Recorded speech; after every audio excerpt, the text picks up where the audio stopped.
사랑하는 성도 여러분, 안녕하세요. 3월 20일 금요일 아침입니다. 어느덧 일주일의 시간이 벌써 다 지나가고 또 안식일을 맞이할 시간이 되었습니다.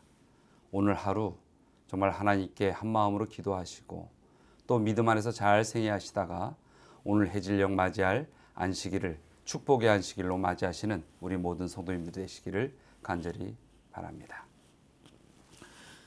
자, 오늘 우리가 함께 통독해야 하는 성경의 범위는 사사기 17장부터 19장입니다. 그리고 내일 안식일은 사사기 20장과 21장입니다. 이렇게 내일까지 사사기를 통독하시면 사사기까지 한 권의 책이 또 끝나게 됩니다. 혹시 다 통독 못하신 우리 성도님들이 계시다면 주말을 이용해서 사사기의 말씀들을 쭉 한번 통독하시고 그 말씀 가운데 하나님의 음성을 이해하는, 듣는 그런 시간들이 되시길 바랍니다. 자, 사사기 17장은 미가의 우상 숭배에 관한 내용입니다. 그리고 사사기 18장은 단지파의 우상 숭배, 그리고 사사기 19장은 베냐민 백성의 방탕에 관한 이야기들이 기록되어 있습니다. 그리고 사사기 20장은 이스라엘과 이 방탕한 베냐민 지파 간의 전쟁의 이야기가 있습니다. 그리고 베냐민 지파의 전멸에 관한 기록들을 살펴볼 수 있지요. 그리고 사사기 21장에서는 베냐민 지파의 멸종을 막기 위해서 또 이루어지는 하나님의 인도하심과 이스라엘 백성들의 자구책에 관한 내용들을 살펴볼 수 있습니다. 참으로 사사기는 이 여호수아서 뒤를 이어서 정말 하나님의 백성들이 가나안 땅에서 어찌 사는지에 대한 모습을 우리가 살펴볼 수 있었는데, 그 내용들은 희망이기보다는 조금은 암울하고 이스라엘 백성들이 끊임없이 하나님을 배반하여 떠나가려는 그러한 모습들, 또 우상 숭배의 모습들이 이 믿음의 역사 가운데 가슴 아픈 기록들로 남겨져 있는 것을 우리가 보게 됩니다. 그러나 그 가운데서도 희망이 있는 것은 항상 어렵고 이 힘겨운 시절, 또 백성들이 배반하고 우상을 섬기는 그 시절에도 여전히 하나님께서는 그의 백성들을 지켜주길 원하셨고 지킬 수 있는 영웅들, 사사들을 마련하셨다는 것입니다. 아마도 이 사사기는 그래서 이렇게 죄가 만연한 그러한 시절을 지나가고 있는, 또 힘겨운 고통들이 가득한 이러한 세상의 현실들을 바라보는 우리들에게 더 큰 위로의 기별이 되지 않겠는가 생각을 해봅니다. 자, 오늘 함께 나눌 본문의 말씀은 사사기 17장 6절의 말씀입니다. 사사기 17장 6절에서 이렇게 기록하고 있습니다. 그 때에는 이스라엘의 왕이 없었으므로 사람마다 자기의 소견에 오른 대로 행하였더라. 이스라엘 백성들을 지도할 왕이 없던 시절, 그것이 바로 사사기 시절이죠. 그러나 그들에게 있어서는 왕보다 더한, 그들을 이끄시고 그들을 붙드시는 그런 분이 계셨습니다. 바로 하나님이신 것이죠. 그러나 그들이 이 왕이 없으므로 자기 소견대로 했다는 이야기는 즉 하나님을 온전히 바라보지 못하고 있었다는 이야기와도 같은 것입니다. 오늘 이 본문이 6절, 자기 소견대로 한 것, 이것은 과연 무엇을 말하는 것일까요? 사사기 17장의 1절부터 6절까지에는 미가라는 사람과 그 어미의 이야기가 나옵니다. 그 어머니가 은 1,100을 잃어버렸습니다. 그리고 그것을 아들 미가가 다시 찾아서 어머니의 손에 안겨주는 내용들이 기록되어 있죠. 그런데 이런 단순한 내용의 이야기 속에서 네 번의 변곡점이 나타납니다. 첫 번째는 어머니가 그 은을 잃어버린 후에 저주의 말을 쏟아부었다는 것입니다. 잃어버렸다는 것은 도둑 맞은 것이 아니죠. 자신의 실수입니다. 그런데 자신의 실수로 인하여 그 입에서는 저주의 음성이 쏟아져 나왔다는 것이죠. 그리고 두 번째에 그것을 아들이 찾아서 그 어머니에게 돌려주었을 때에 그 아들에게 이 어미는 하나님의 이름으로 축복을 하였다라고 나오고 있습니다. 여기까지만 했으면 좋았을 텐데, 그런데 세 번째 또 내용이 있습니다. 그것은 그 찾은 그 돈 중에 은 200을 가지고 아들을 위하여 신상을 만들었다는 거예요. 재밌죠? 돈을 찾은 어미가 그 찾았다라는 기쁨으로 하나님의 축복을 아들에게 했는데, 그걸로 끝나지 않고 그 돈으로는 오히려 우상을 만든다는 것입니다. 그리고 거기서 끝나지 않습니다. 또 네 번째는 그 어머니가 신당을 위하여 마음대로 그 신당에서 우상을 섬길 제사장을 세웠다는 것입니다. 어찌 보면 참 어이없는 일들의 이 연소가 아닌가, 그런 생각이 듭니다. 자, 여기에서 우리는 하나님 앞에 살펴봐야 할 우리 자신들의 모습이 있습니다. 과연 여러분은 누구하고 관계하고 살고 계십니까? 참으로 이 어머니처럼 하나님도 찾다가 우상도 찾다가 자기 마음대로 하나님의 권능을 자기 것인 양 쓰기도 했다가 제사장까지 세우는, 이것은 하나님과 관계하고 살고 있는 모습이 아닙니다. 여러분, 하나님과만 관계하는 그러한 인생이 우리에겐 필요합니다. 여러분, 이 신앙에 있어서도요, 하나님의 질서와 규칙이라는 것이 있습니다. 우리가 사는 사회는 일정한 규율에 의해 질서 있게 움직여지고 있지요. 그러나 만일 사람들이 이 규율을 무시하고 각기 제멋대로 행한다면 우리가 사는 사회는 아마 무척 혼란스러워질 것입니다. 이 영국의 헨리 4세 때의 일이었다고 합니다. 당시 영국의 이 부녀자들은 그 사치가 하늘을 찌를 듯이 고조되어 있어서 국가의 재정을 위태롭게 할 지경이었다고 합니다. 헨리 4세는 이렇게 여성들이 사치하고 자신을 꾸미는 그런 일에만 몰입하는 이러한 악습을 타파해보고자 수많은 계몽을 하거나 왕가에서 모본을 보이는 이런 일들을 행하는 등 많은 애를 썼지만 아무 소용이 없었다고 합니다.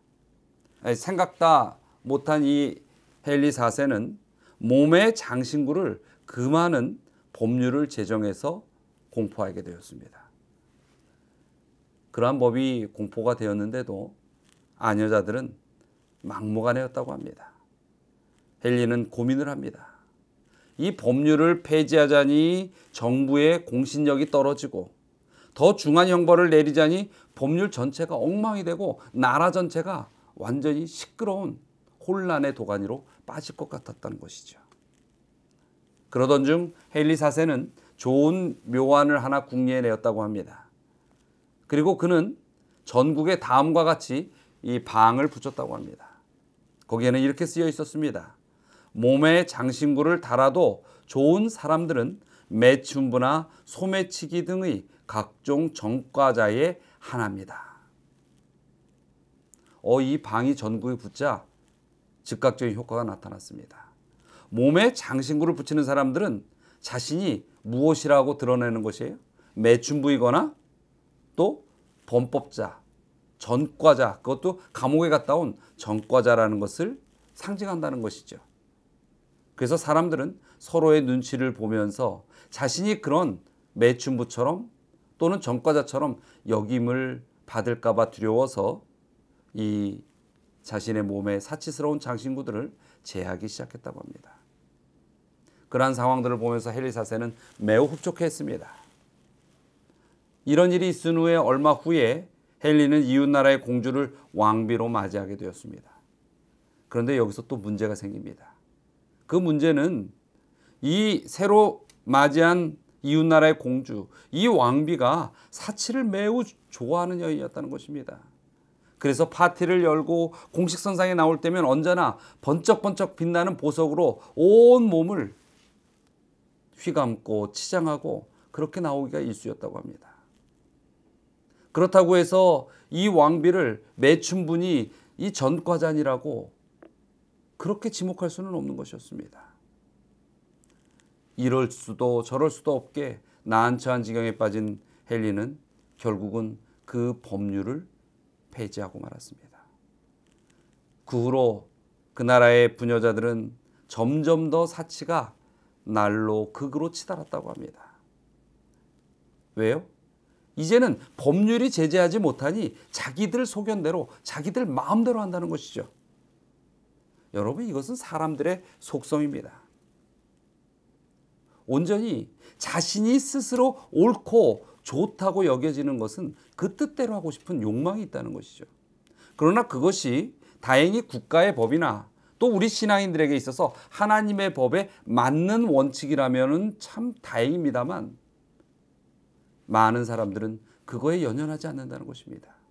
하나님의 법에 어긋나든 세상의 법에 어긋나든 자신이 원하고 좋아하고 옳다고 생각하는 것들을 행하여야만이 직성이 풀리는 사람들이 많이 있다는 것입니다.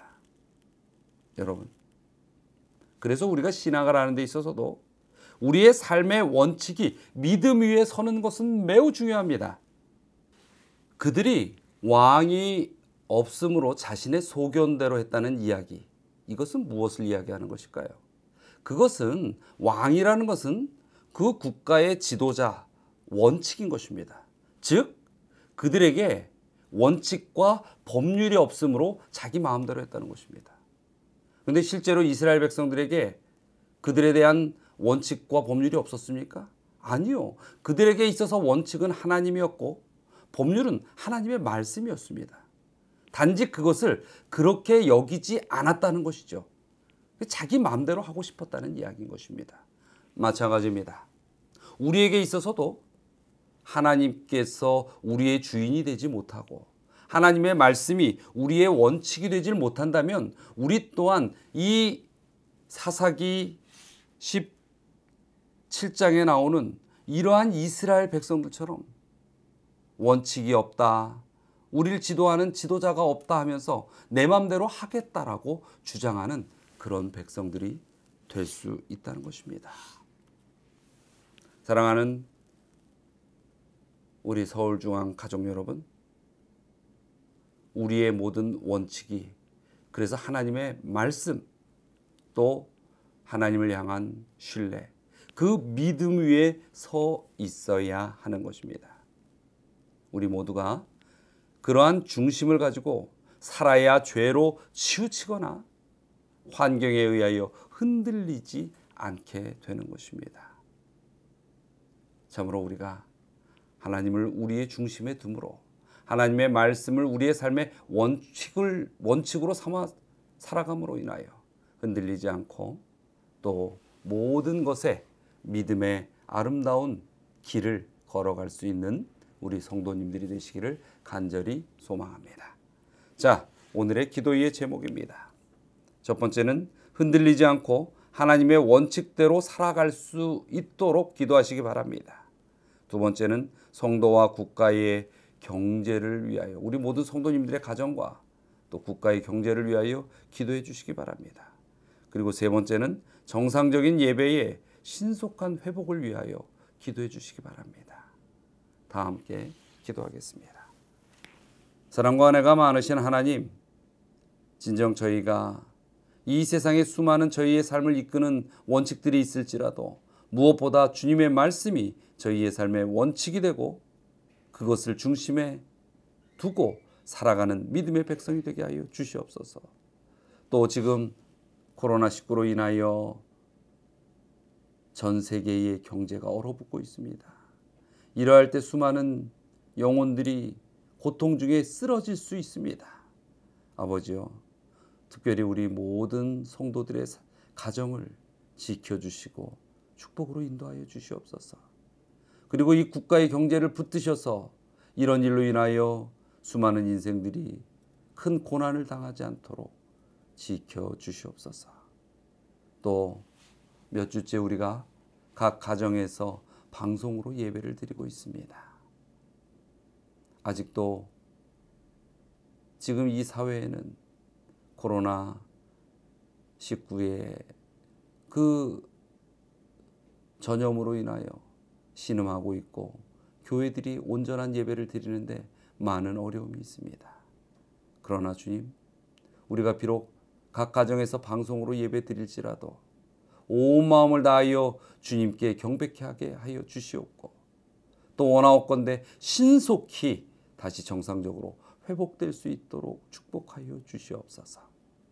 오늘의 삶과 또 이 상황의 모든 극복의 여정을 주님께 맡겨오니 주의 선하신 뜻 안에서 인도하여 주시옵길 간절히 바라며 예수 그리스도의 이름으로 기도드리옵나이다. 아멘.